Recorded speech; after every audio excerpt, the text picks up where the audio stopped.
Hey, good morning. My name is Michael Blackwell, and my friend Matthew Kamuski here has asked me to come and talk a little bit about some what we call core routines, a sort of nature connection. And real quickly, I want to send appreciation to some of my teachers, John Young and Wilderness Awareness School, and the people that taught them gave me a lot of these ideas. I didn't think them up, I just used them, and I want to share them with you. So the first thing we're going to do is walk you through what we call the sense meditation, which is essentially just sort of coming into your body in a really fully sensory way. And then we're going to walk over to our secret spot. And we're setting this up how I do it in my real life, how a contemplative practice works best is if it's really incorporated into our life, it should be like accessible and doable. So we're going to walk over to a place that I call my secret spot, and this is like how I would do it. I might get a cup of coffee. Not always, but some days I'd have a cup of coffee. And today it's really kind of gray and wet. Winter is holding on here in Blacksburg. So I'm going to start my day with a little trip to my secret spot. And I'm coming out and I'm kind of like, sleepy-headed, and I'm just sort of like, kind of in my own anxious thoughts. And I'm going to start to walk out here to my spot. So I'm going to come out. And right away I'm noticing there's a pause, in the gate, and we call this. There's actually a word for this form is how cats walk. So like your cat is a really good model for a lot of behaviors, and you'll see typically if you've got a cat that goes outside, they don't go shooting outside. They go out the door and they stop and they pause for a second. So I'm just sort of like I'm not in a hurry to get anywhere. I'm gonna take my time because this is a pleasant part of my day. And so I noticed, like today when I was walking from my house, I was kind of anxious and running a little bit late. And as soon as I walked out, I heard the cardinals. I hear them going choo choo choo choo, and they're saying spring is coming. They just started that song about 2 weeks ago. So even though today is wintry and gray and I'm kind of anxious and in my head, the cardinals are telling me that something else is going on. And then I noticed that there's a lot of spring singing starting to happen today. So I'm still kind of fuzzing in my head, and I'm gonna walk out, and I noticed that there's a little kind of doorway here with these bushes. And I'm gonna use at least 2 doorways today. I came outside, and that started to change my awareness. And I'm gonna teach myself a habit of when I go through this doorway, I'm gonna really stop, because now I'm like out in the wide world and I'm in a different space. Here I'm gonna see if my feet are planted on the ground, and it would be really good. And if it was like 10 degrees warmer, I'd take my shoes off and walk on my bare feet, because there's something really powerful in having your bare feet. But when I walk through this gate, I'm gonna really check into my body. I'm gonna take a couple deep breaths and a pause. Again, I'm not in a hurry. I'm gonna cast my ears and eyes out over the landscape. And now I'm going to head over towards my spot. I'm going to look both ways for cars and listen.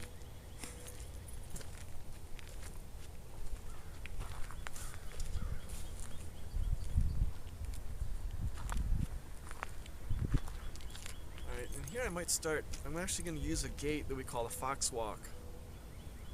And there's the idea that it's pretty old, I think it's very effective, is that an action is more likely to create a thought or a mental state than a mental state is to create an action. So what we're doing is we're changing how our body is in space, and that changes the mind. So it's more effective than asking the mind to change itself. So foxwalk is just almost like a martial arts or a dancer's kind of gait.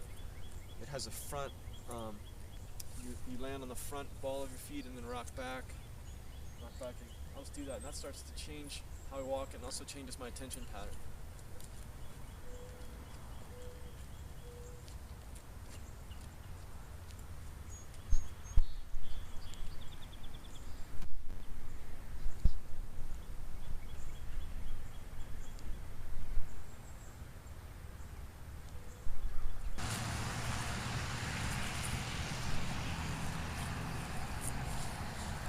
So there's another gate here.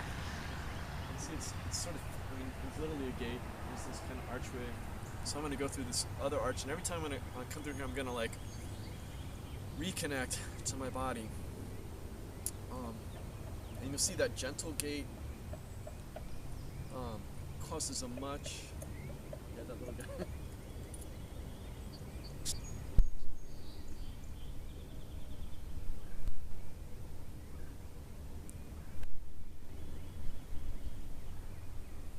So that squirrel that Matthew just got and I kind of met over here, I don't think we got it on film, but because I was walking in a really gentle gait, it makes a much... all our actions create waves on the landscape, basically. So if you're in a sort of modern, anxious, bouncy head, heel strike gait, and your mind is agitated, and you have this sort of intense body language, basically the birds are really good indicators, and animals, everything runs from you. You send this huge wave in front of you. In fact, if I'm sitting at my secret spot up in the woods, and I'm kind of tuned in, I can hear you coming about 2 minutes before you arrive by what the birds tell me. But if you come in a fox walk and you've done your sense meditation, the birds won't say much. The wave will be really small. So the first thing I want to share with you is this thing we call owl eyes. And all these, you'll notice that all these sensory techniques have animal associations because humans are really wired to understand and connect to animals. So owl eyes is simply reconnecting to our peripheral vision. There's two major visual streams in the brain, and our culture teaches us a very kind of focal vision because we are literate, we read a lot, and we live in close interior spaces. So we have really turned off our wide angle vision, our peripheral vision. And so owl eyes are this big sense of vision, and one of the ways to test it is if you put your arms back behind your head and move your fingers and you look forward in kind of relaxed manner. Right now I'm starting to see just a little, I can't really identify my fingers, but I see little flashes of light and I see motion. And then if I do it this way, sometimes we call this the secret wave of the club. It's a little narrower in here, but now there I see the motion and I see a little flash. So this area right here, and in this plane it's actually a little bit behind the plane of the body, it's bigger than 180 degrees. That's what our eyes see all the time. Just repatterning yourself, it's hard to repattern yourself, but let's start with the knowledge that this is what our eyes see. And if you're kind of doing this with me, like I'm see the concrete over there, I can see these little flashes of high contrast white there. There's some right there, yeah, some more snow. You can see the electrical lines above me and all the ground. Now I'm going to take another breath and I'm going to kind of check in with what I can see, and I can see an extraordinary amount, and I feel, just by doing that, I'm sure my heart rate has gone down, I'm sure my blood pressure has gone down. And now I have all this alertness for activity and information in this huge field, and not just here. We miss so much. So that's my owl eyes. Now I'm going to check in with them again, and I'm going to notice that we're visual dominant species, but our second main sense is hearing, and it actually trails or follows or corresponds to how we use our eyes. So if we keep a very narrow focused gaze, we tend to have a very narrow focused kind of hearing. I want to breathe a little bit, use my big eyes. All of a sudden I get these like big deer ears, and I'm hearing the crows way off there. I'm hearing a blue jay over there. I'm hearing a lot of bird activity in this hedge. I'm hearing traffic down on Main Street, which is like 4 or 5 blocks away. Now I'm starting to sort of map, if you will, like this really large space of a couple blocks of information and things that are happening. I'm actually starting to connect all that. Alright, so we've got owl eyes, we've got deer ears. Now let's talk about it. The largest sense organ on our body is our skin. 8 pounds of skin that's incredibly sensitive, pulls in all this information in. So the technique, the term we use for this is skin of the baby, because if you have a baby or you ever hang out with babies, they're just like incredibly sensitive. They want to like just drink it all in. They want to soak it up in their big They sort of keep their original sensitivity until we convince them not to be sensitive.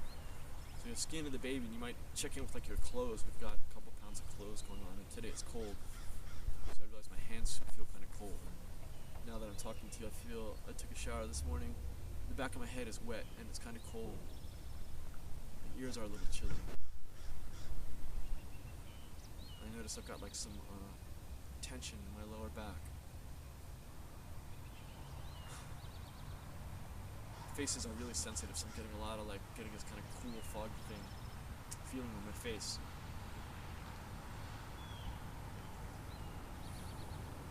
So as we're going along with these different senses, one of the things I want to try to do, which is really a challenge, that's interesting and helpful, is we want to we call stack them. So we're rehearsing. We've got our allies. Deer ears. Giving a dove up in the pines then. Checking in with my body. I want to see if I can sort of be conscious and connected to all three of those senses now at the same time. Now we're going to bring in students invented this term catfish tongue. Catfish apparently have their taste senses on the outside of their bodies. Catfish, I don't know if you know, they're huge. Some of them get to be 200 pounds, and they swim around in the muck in the deepest parts of the lake. So catfish tongue is basically like a giant 200-pound external tongue, tasting everything down in the muck. I love that image. But I might, if I go out to my secret spot, I might bring an apple and just take a bite in a really conscious way, and notice that it's not just like one thing like apple. Is it a tart apple? Is it sweet? There's actually these are kind of a range of flavors in that one bite of the apple. Or I might just really sip my coffee kind of consciously and enjoy it and taste the goodness, taste the roast of it. How strong is it? Put a little sugar in it. Can I taste that? So now we've got allies, deer ears, skin of the baby, catfish tongue, and finally dog nose. So dogs, all the dog family, wolves and foxes and domestic dogs, have this extraordinary capacity of sensory awareness in their nose. And we actually have some too, and sense is a really important smell. It connects back to old, and very directly to old deep parts of the brain. So I'm gonna actually kind of sniff like a dog, like not really deep, but like sort of short and shallow and rapid.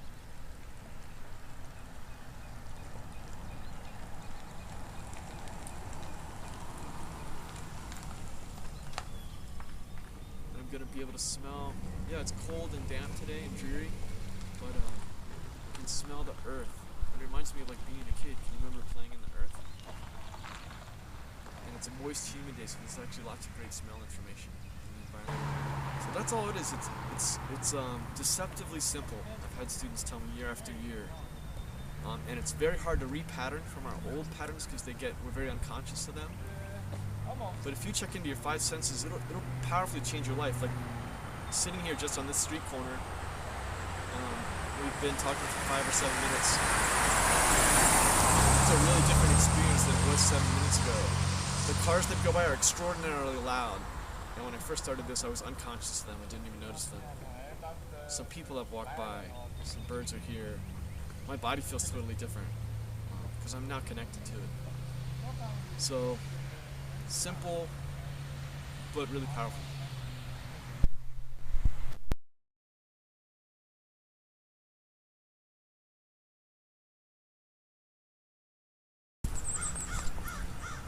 So we've worked our way up here in kind of a wandering, casual gait. We're connected to our senses.